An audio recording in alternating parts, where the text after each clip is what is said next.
ఏమండి మనిద్దరం కలిసి చేద్దామా? నాకు ఆ డెకరేషన్లు ఏవి తెలియవు. ఈసారికి నువ్వు కానీ.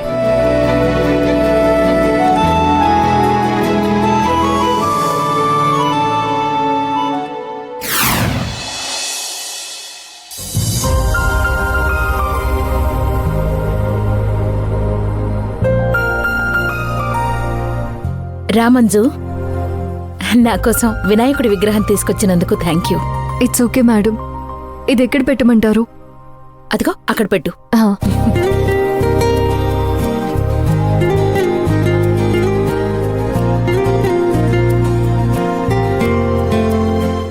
మేడం, నేను వెళ్ళొస్తాను.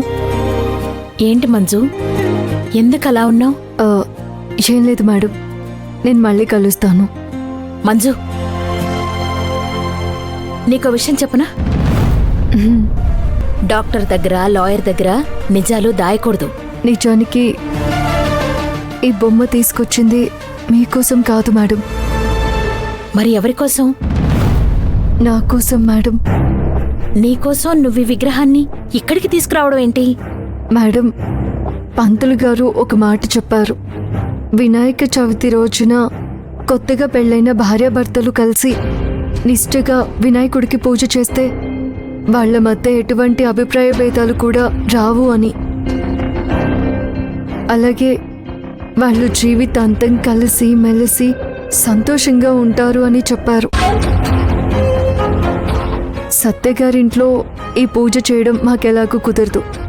మా ఇంట్లో చేస్తే త్రిపుర అత్తయ్యకి డౌట్ వస్తుంది.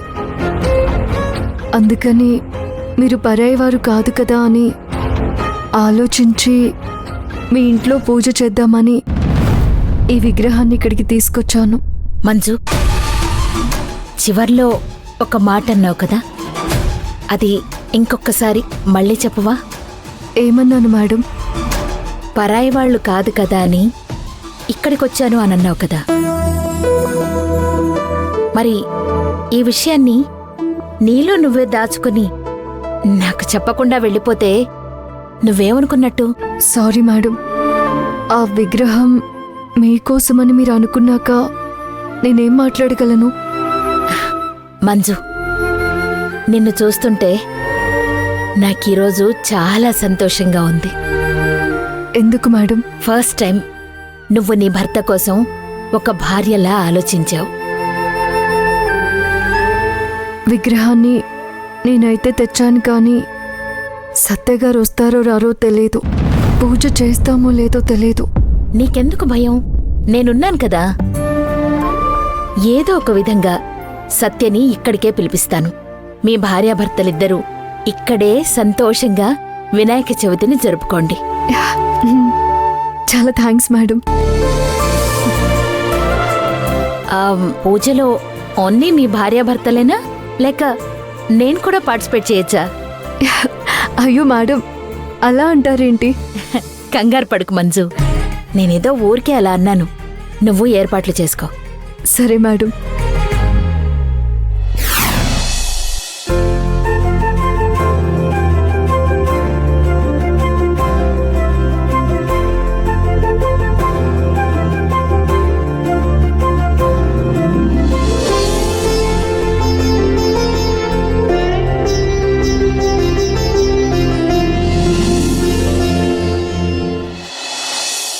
నేనేమైనా తక్కువ చేశానా? అన్నీ బానే ఉన్నాయి. ఏమండి, మండపం అంతా కరెక్ట్ గా అలంకరించానా?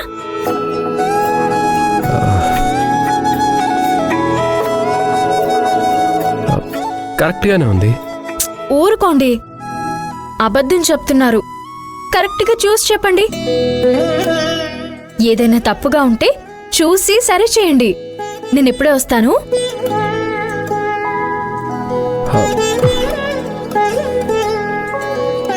అంతా కరెక్ట్ గానే ఉంది. సిరి అలా అడుగుతుందంటే ఇందులో ఏదో మిస్ అయ్యే ఉంటుంది. ఏంటబ్బా అది?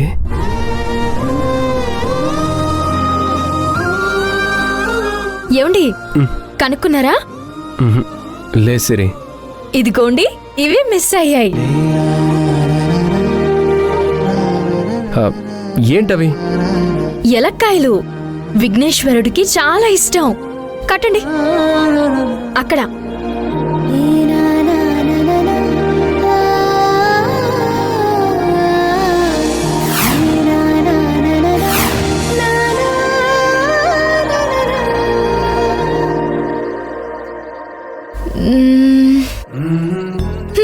ఇప్పుడు మండపానికి నిండుతనం వచ్చింది. సిరి, ఏం మిస్ అయ్యాయో నీకు తెలిసినప్పుడు నువ్వే తెచ్చి కట్టాలి కానీ నన్ను అడగడం దేనికి? మిమ్మల్ని టెస్ట్ చేశానండి, మీరు కనుక్కుని చెప్తారేమోనని. ఏం తప్ప? తప్పేం కాదులే.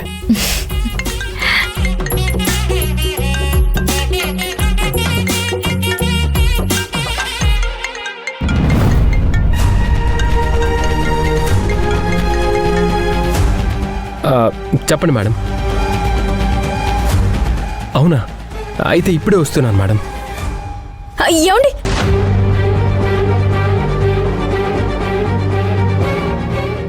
ఈ టైంలో ఫోన్లు రావడం ఏంటి? ఆయన బయటికి వెళ్ళడం ఏంటి? అంతా నా కర్మ. అమ్మ సిరి, మండపాన్ని ఎంత బాగా అలంకరించావమ్మా. ఇది చూసిన తర్వాత వినాయకుడు విఘ్నం లేకుండా మన ఇంటికి వచ్చేస్తాడు తెలుసా? ఏంటమ్మా అలా ఉన్నావు? ఏం చేయను, ఎన్ని చేసినా ఏం ప్రయోజనం? ఆయనకేదో ఫోన్ వచ్చింది, ఎక్కడికో వెళ్ళాలంట. అన్నీతో చెప్పాడా? లేదు, ఫోన్లో మాట్లాడుతుంటే విన్నాను. వాడెక్కడా? ఆయన ఇప్పుడే గదిలోకి వెళ్లారు. ఉదయం నుంచి మంజు కూడా కనిపించట్లేదు. సత్యకేదో ఫోన్ వచ్చింది అంటుంది. ఏంటో కనుక్కుందాం. సర్లేమ్మా, నేను వాడి సంగతి చూస్తాను.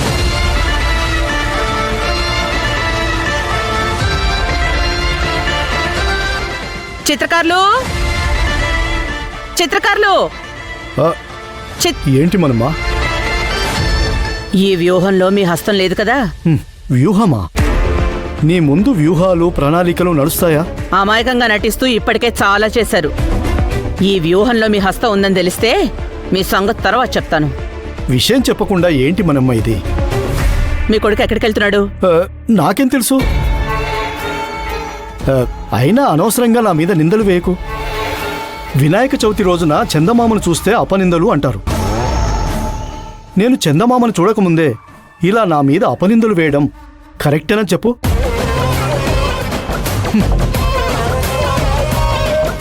మనమ్మా, ఏంటట్టా ఉండవు? సంతోషంగా ఉండాల్సిన సమయంలో ఇట్టా ఉండవేంటి మనమ్మా? ఏం లేదు దాక్షాయిని, సత్య ఎక్కడికో వెళ్తానన్నాడంట. ఒకవైపేమో మంజు కూడా ఇంట్లో లేదు. నాకెందుకో అనుమానంగా ఉంది దాక్షాయిని. సిరేమో ముభావంగా కూర్చుంది. ఏం చేయాలో నాకు పాలుపోవడం లేదు. అయితే దాని గురించి ఇంతగా ఆలోచించాలా? సత్యబాబు ఇప్పుడు ఇంట్లో నుంచి బయటకెళ్ళకూడదు, అంతే కదా? అది నేను చూసుకుంటా, నువ్వు నిశ్చింతగా ఉండు మనమ్మా. అయితే నువ్వు చూసుకుంటావుగా? చెప్తుండా కదా, నేను చూసుకుంటాను.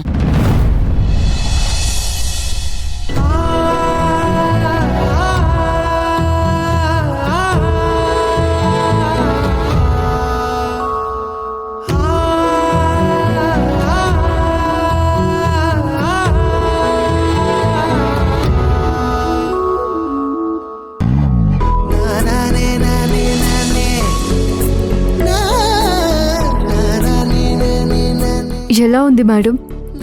బాగుంది. బాగుంది అంటున్నారు, మరి చెప్పడానికి అంత టైం తీసుకున్నారు? అంటే అది